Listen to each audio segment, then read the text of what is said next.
Good morning, everyone. Today, third problem we discuss. Okay, third problem lo kuda same. We should follow the debit credit rules.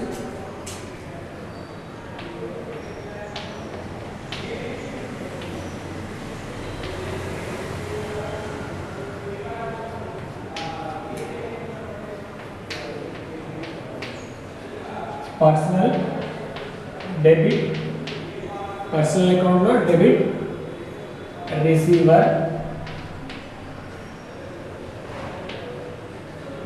credit giver, real account లోపల debit what comes in,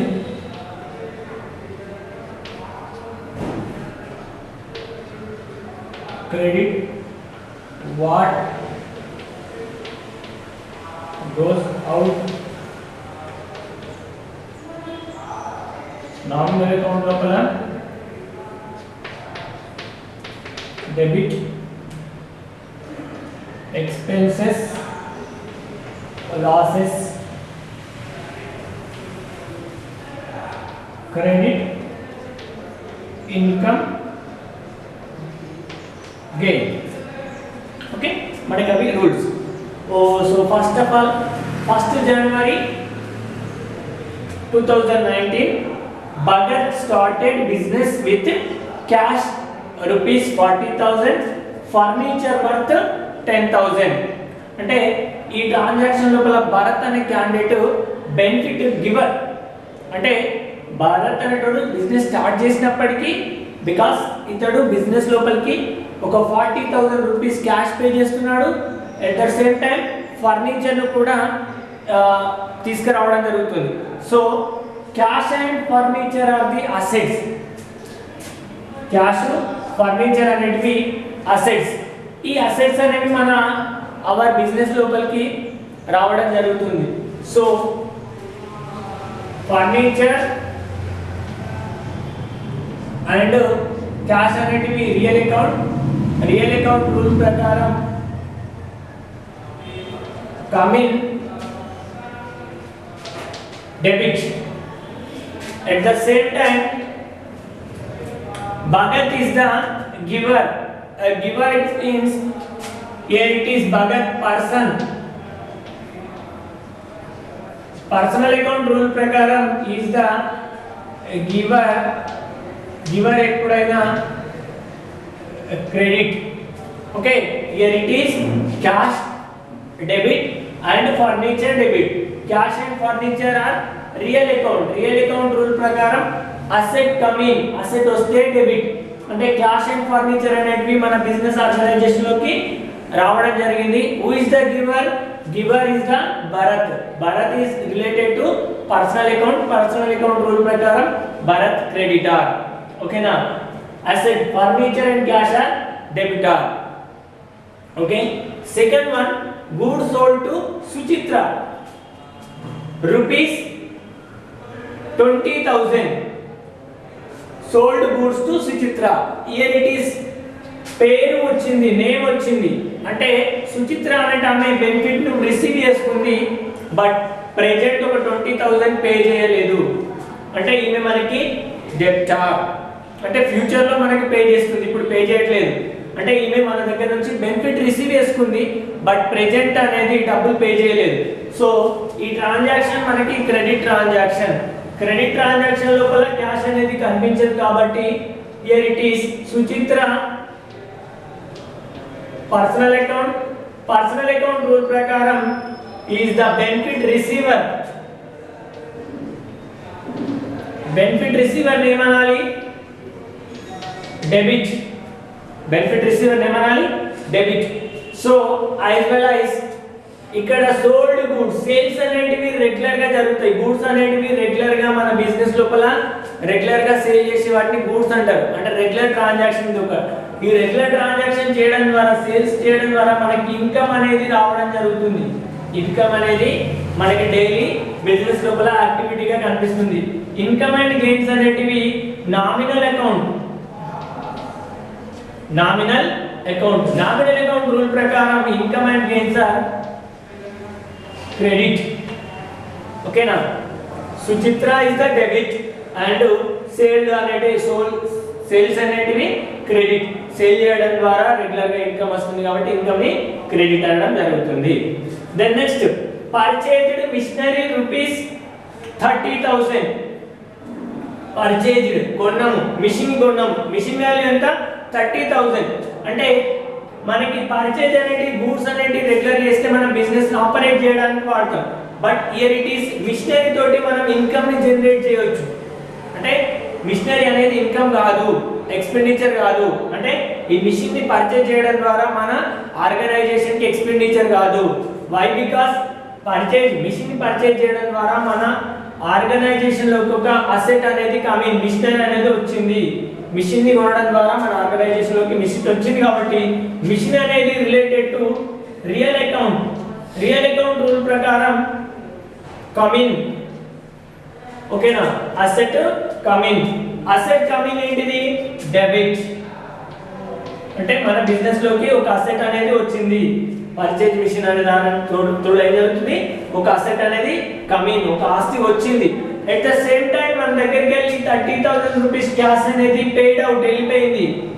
cash ఇది కూడా asset. Cash అన్నా మనకేంటిది? Asset. Cash అనేది goes out. goes out ఏ account? Real account. Real account rule ప్రకారం goes out అనేది credit. ఓకేనా?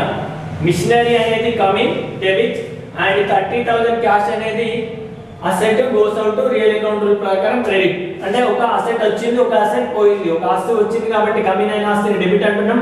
మన దగ్గర నుంచి పోయినటువంటి 30,000 ని goes out కాబట్టి క్రెడిట్ అంటున్నాం. Okay?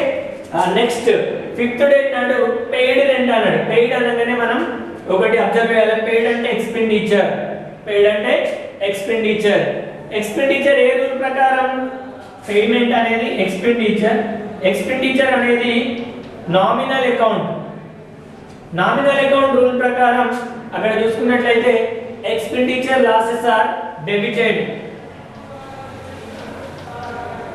Expenditure losses are debited. And at the same time మనం రెంట్ పే చేయడం ద్వారా మన ఆర్గనైజేషన్ నుంచి 5,000 క్యాష్ అనేది, క్యాష్ మీన్స్ అసెట్, ఈ అసెట్ అనేది గోస్ అవుట్, వెళ్ళిపోయింది. అంటే రెంట్ పే చేయడం అనేది ఎక్స్పెండిచర్. ఎక్స్పెండిచర్ కూడా మన అసెట్, మన కంపెనీ నుంచి ఒక 5,000 క్యాష్ అనేది వెళ్ళిపోయింది. సో వెళ్ళిపోయింది means goes out. Goes out related to real account. Real account rule ప్రకారం క్రెడిట్. అంటే మన దగ్గర నుంచి 5,000 అనే క్యాష్ అనే అసెట్ వెళ్ళిపోయింది, అది క్రెడిట్. దెన్ నెక్స్ట్ ఆ క్యాష్ వెళ్ళిపోవడం ద్వారా మనం ఎక్స్పెండిచర్ అయింది. సో ఏంటిదా ఎక్స్పెండిచర్? రెంట్ పెయిడ్ అనే ఎక్స్పెండిచర్ జరిగింది కాబట్టి రెంట్ పెయిడ్ అనేది expenditure. Expenditure related to nominal account. Nominal account rule ప్రకారం debit. Then next 9th date నాడు paid electricity bill. Paid electricity bill. Electricity bill కూడా ముందర ఏం కనిపిస్తుంది? In front expenditure. పేమెంట్ అనేది ఎక్స్పెండిచర్ కి సంబంధించింది. So expenditure related to nominal account. Nominal account rule ప్రకారం debit. as per nominal account electricity bill belongs to debit. Then next we should pay. ఖచ్చితంగా మనం ఎంత పే చేస్తున్నాం? ఒక 1,000 రూపీస్ అనేది క్యాష్. క్యాష్ అనేది మన ఆర్గనైజేషన్ నుంచి గోస్ అవుట్, వెళ్ళిపోతుంది. సో గోస్ అవుట్ ఏది? రియల్ అకౌంట్ రూల్ ప్రకారం గోస్ అవుట్ అనేది క్రెడిట్. అంటే పెయిడ్ ఎలక్ట్రిసిటీ బిల్ లోపల ఎలక్ట్రిసిటీ బిల్ అనేది ఎక్స్పెండిచర్ కాబట్టి debit. Then next 1,000 rupees payment చేస్తున్నాం కాబట్టి పేమెంట్ అనేది క్రెడిట్. అంటే మన దగ్గర నుంచి అసెట్ పోతుంది కాబట్టి credit. And next 12th date నాడు జరిగేటువంటి transaction sold goods for cash. అంటే ఇది క్యాష్ ట్రాన్సాక్షన్. ఇందులో ఎక్కడ కూడా మనకి ఎలాంటి నేమ్ అపియర్ కాలేదు, ఎలాంటి పేరు కనిపించలేదు కాబట్టి it's related to cash transaction. అంటే సేల్స్ చేయడం ద్వారా మనకి క్యాష్ వస్తుంది. ఎంత? 6,000. అంటే sales goods, sale of goods లేదంటే సోల్డ్ గూడ్స్ అనేది ఇన్కమ్. వై బికాస్ మనం రెగ్యులర్ గా ఒక షాప్ పెట్టుకుంటే రెగ్యులర్ గా సేల్ చేస్తూ ఉంటాం. సేల్ జరిగింది అంటే దాన్ని ఎట్లా ట్రీట్ చేయాలి? ఇన్కమ్ గా ట్రీట్ చేయాలి.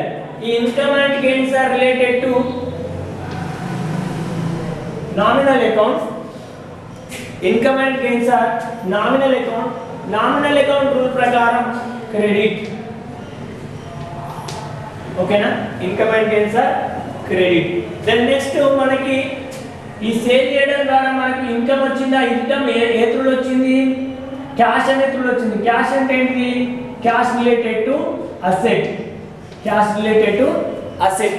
ఈ asset because belongings to real account. Asset అనేది రియల్ అకౌంట్ కి రిలేటెడ్. సో అసెట్ అనేది మనకి రియల్ అకౌంట్ కాబట్టి here it is real account అనేది కమింగ్. మనకి అసెట్ అనేది వచ్చింది 6000 రూపీస్ అనే క్యాష్ మన ఆర్గనైజేషన్ లోకి వచ్చింది కాబట్టి here it is comes in ఏంటిది? Debit. As per rule of real account. Real account rule ప్రకారం దీన్ని డెబిట్ అంటాం. నెక్స్ట్ సేల్ ఆఫ్ గూడ్స్ అనేది రెగ్యులర్ గా జరుగుతుంది కాబట్టి అది income nominal account related to credit. Next brought goods on credit from Nikhil. Brought goods on credit from Nikhil. Here it is audit confirm గా declaration. it is a credit transaction. అంటే మనం నిఖిల్ అనే supplier దగ్గర నుంచి పర్చేజ్ చేస్తాం. సో వీడికి pay చేస్తాం అంటే పే చేయలేం, ఇన్ ఫ్యూచర్ లో పే చేస్తాం. అంటే మనం పే చేయాల్సిన పరిస్థితి ఉంది కాబట్టి దీన్ని ఫ్యూచర్ లోపల క్రెడిట్ అప్పుగా ట్రీట్ చేయొచ్చు. So here it is credit transaction. Credit transaction లోపల నిఖిల్ అనే క్యాండిడేట్ మనకి బెనిఫిట్ గివర్. ఓకేనా? Nikhil is the benefit giver. అతడి దగ్గర నుంచి మనం కొనుకొచ్చుకున్నాం గూడ్స్ ని పర్చేజ్ చేయడం ద్వారా ఇతడు క్రెడిట్ గా మనకి డబ్బులు ఇచ్చారు. గూడ్స్ ని సప్లై చేసింది కాబట్టి నిఖిల్ అనే candidate personal account related to giver related credit. Next brought goods అన్న పర్చేజ్ గూడ్స్ అన్న ఒకటే. ఓకేనా?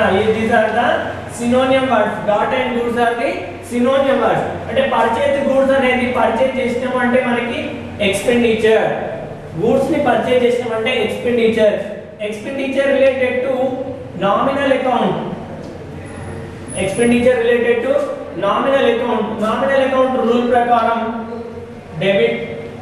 Expenses losses are debit. అంటే బ్రాడ్ గూడ్స్ అనేది ఎక్స్పెండిచర్ కాబట్టి డెబిట్. దెన్ నెక్స్ట్ వీడికి క్రెడిట్ లో పర్చేజ్ చేస్తున్నాం కాబట్టి ఇన్ ఫ్యూచర్ లో మనకి పేమెంట్ చేయాలి, అది మనకి క్రెడిట్ గా అపియర్ అవుతుంది. దెన్ ఇంకొక రకంగా చూసుకుంటే is the person giving benefit ఇచ్చిండు, బెనిఫిట్ మనకి ఇచ్చేసింది కాబట్టి గివర్ పర్సనల్ అకౌంట్ రూల్ ప్రకారం గివర్ ఏం చేయాలి?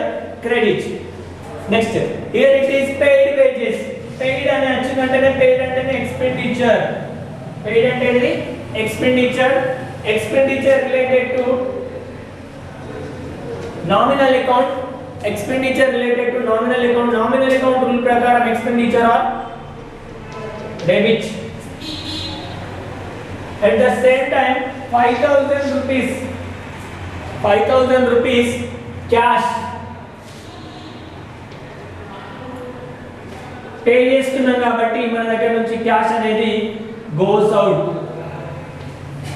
ఈ గోస్ అవుట్ అనేది రియల్ అకౌంట్ రిలేటెడ్ కాబట్టి దీని యొక్క రూల్ క్రెడిట్. అంటే క్యాష్ పే చేయడం ద్వారా మన దగ్గర నుంచి క్యాష్ అనేది గోస్ అవుట్ అవుతుంది. Goes out related to credit, real account rule. Next paid wages. Paid అంటే పేమెంట్ అనేది ఎక్స్పెండిచర్ కాబట్టి expenditure losses are related to nominal account rule ప్రకారం debit. Next interest received through cheque. Interest received అని ఇక్కడ clear గా చెప్పింది. అంటే ఈ రిసీవ్డ్ అనే వర్డ్ మనకి ఇక్కడ కనిపిస్తుంది, బట్ ఎవరి దగ్గరికి వెళ్ళి మనకి రిసీవ్డ్ వచ్చింది, ఇంట్రెస్ట్ అనేది మనకి రావడం జరిగింది. ఇంట్రెస్ట్ వచ్చింది అంటే ఇది ఒక ఇంట్రెస్ట్ అనేది రెగ్యులర్ గా మంత్లీ మనం తీసుకుంటాం. అంటే అవుట్ సైడ్ మనం principal amount outside candidate కి ఇచ్చినప్పుడు అతని దగ్గర నుంచి మనం ఇంట్రెస్ట్ అనేది రెగ్యులర్ గా తీసుకుంటాం. ఆ రెగ్యులర్ గా తీసుకుంటాం కాబట్టి దీని ఇంట్రెస్ట్ ని ఇన్కమ్ గా ట్రీట్ చేస్తాం. Income not asset. ఆ ప్రిన్సిపల్ అమౌంట్ అసెట్ అవుతుంది, దానిపైన వచ్చే ఇంట్రెస్ట్ ఏమవుతుంది ఇన్కమ్.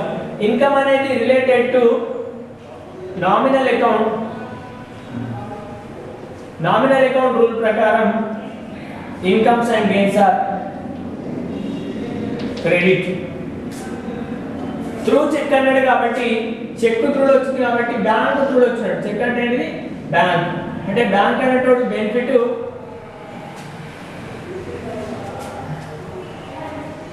త్రూ చెక్ అన్నాడు కాబట్టి ఈ అమౌంట్ ఎవరు తీసుకుంటాడు, బ్యాంక్ క్యాండిడేట్ అనేటోడు రిసీవ్ చేసుకుంటాడు. 5000 రూపీస్ రిసీవ్ చేసుకుంటాడు కాబట్టి మనకి ఇది డెబిట్ గా కనిపిస్తుంది.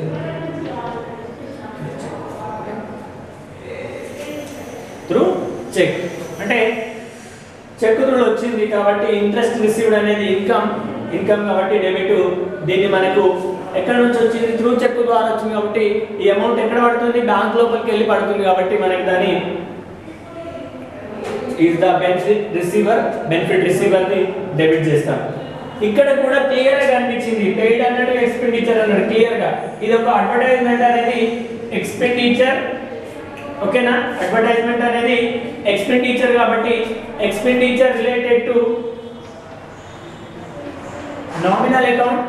నామినల్ అకౌంట్ రూల్ ప్రకారం ఎక్స్పెండిచర్ ని డెబిట్ చేయాలి.